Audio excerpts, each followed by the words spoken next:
Coming up on today's episode of Airborne Unlimited, Blue Angels planning for first full Oshkosh appearance, Internet filmmaker under FAA investigation, and Special Operations Command aircrew recognized.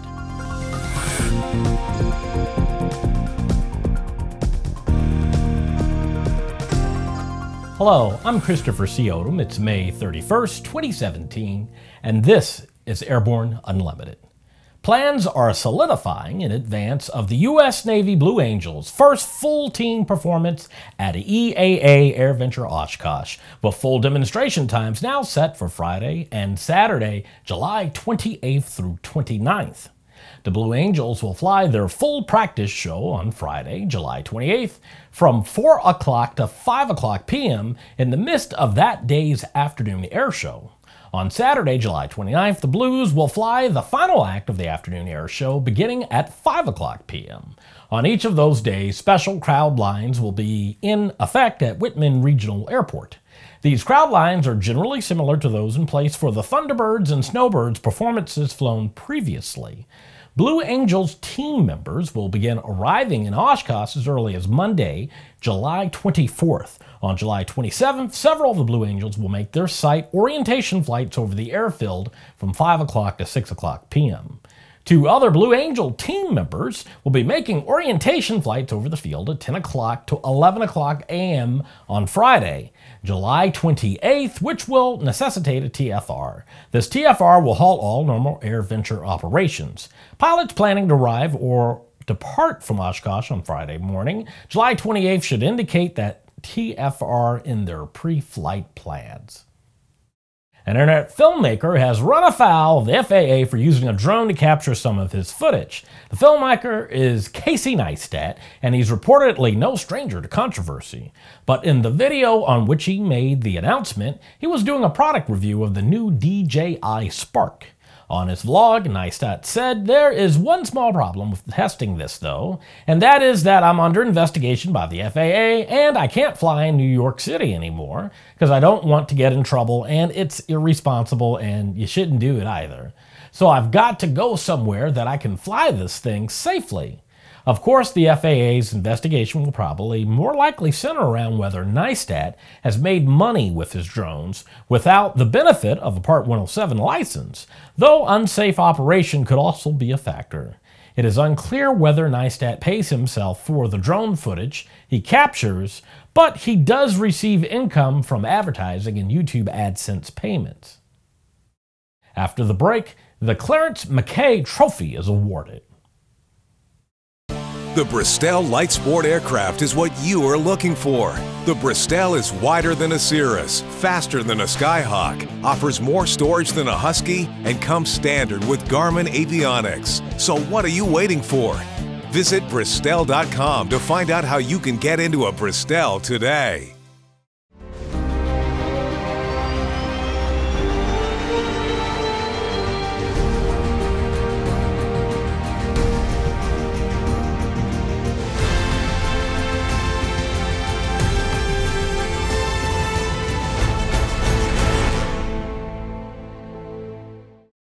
Concorde's recombinant gas RG series sealed battery technology produces a high-performance battery with the advantages of being pre-tested and fully charged at the factory.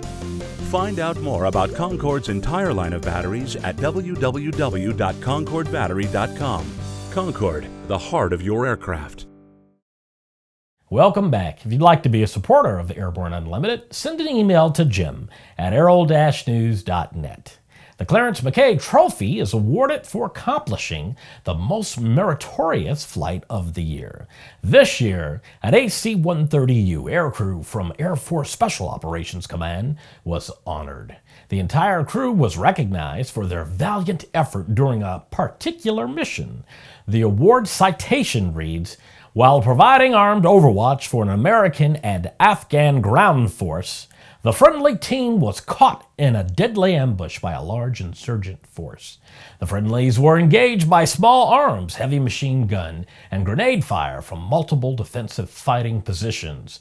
The crew of the AC-130U provided close air support to the friendly ground force with the several guns to allow the ground force the freedom to maneuver and provide care for friendly casualties.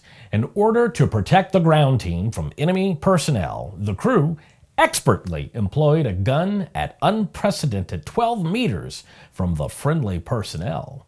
Due to the outstanding airmanship and bravery under extremely challenging circumstances, the crew destroyed 10 defensive fighting positions, multiple enemy personnel, and 3 enemy technical vehicles in order to save the lives of many friendly Special Operations Forces personnel who would have otherwise perished in the enemy ambush. The Clarence Mackay Trophy is permanently displayed at the National Air and Space Museum. With some 3,000 Aero-TV programs webcast to cyberspace, sometimes it can be fun to look back and enjoy some of the places we've seen, the flyers we've met, and the planes we've flown.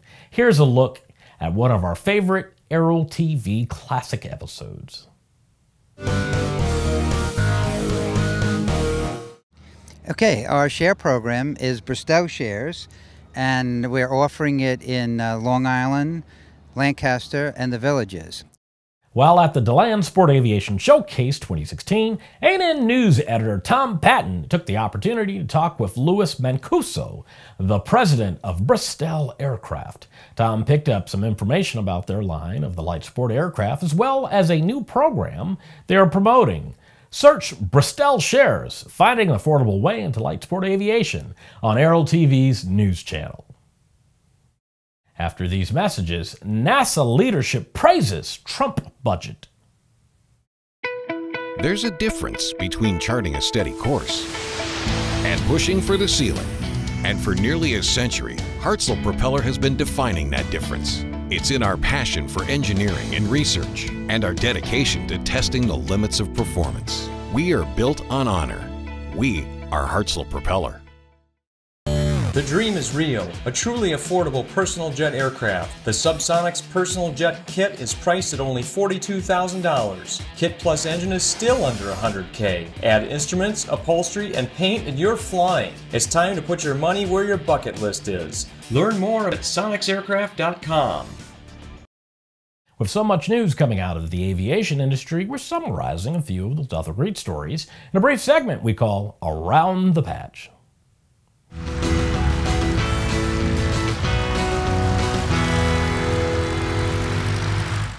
Acting NASA Administrator Robert Lightfoot released a statement last week concerning the fiscal year 2018 budget proposal. Today, President Trump released his fiscal year 2018 budget request for the federal government. At $19.1 billion, we have a very positive budget that retains the same parameters we saw in March and which reflects the President's confidence in our direction and the importance of everything we've been achieving. GAMA's board of directors has approved Siemens AG and Maya Group Global as members. In 2015, Siemens developed a new 50-kilogram electric motor that delivers a continuous output of about 260 kilowatts, 5 times more than comparable drive systems. Maya Group Global has a portfolio of Part 145 MRO assets, Part 141 pilot school assets, an BATD flight simulator manufacturer, a branded LSA aircraft manufacturer, avgas, and Jet A fueling stations and other properties. Boeing will upgrade additional FA-18 Hornet and Super Hornet fighters for the Navy and Marine Corps through a recently awarded $238 million contract extension. DoD awarded this contract on May 5th. A former Boeing satellite systems engineer has pleaded guilty to attempted economic espionage and attempted violation of the Export Control Act after selling secret documents about the spacecraft he was helping to develop to persons he thought were Russian intelligence agents last year. Fortunately, the documents were sold to an undercover FBI agent. The makers of the Splash Drone have introduced the Splash Drone 3 on Kickstarter with two different versions of the floating drone. The auto variant of the aircraft features a 4K waterproof camera that will take video underwater, albeit only a few inches deep. The Fisherman Edition will carry a payload of up to 2.5 pounds, allowing anglers to drop bait further than you could ever imagine. Well, that's it for today's trip around the patch. Now let's get back to the rest of the news. Over 70 members of the USC Rocket Propulsion Lab trekked to Spaceport America in March to launch Fathom 2, a rocket designed and manufactured entirely by USC students. The March 4th, 2017 launch was years in the making and built upon the knowledge passed down since the Rocket Propulsion Lab was founded in 2004. A student-run undergraduate lab, RPL, designs and tests experimental rocketry and propulsion hardware. The path to the flight of Fathom 2 was not easy. Fathom 2 took approximately 3 months to design and manufacture. Students don't merely design the rocket for flight, they also design and integrate a system of avionics to regularly communicate with those back on the ground.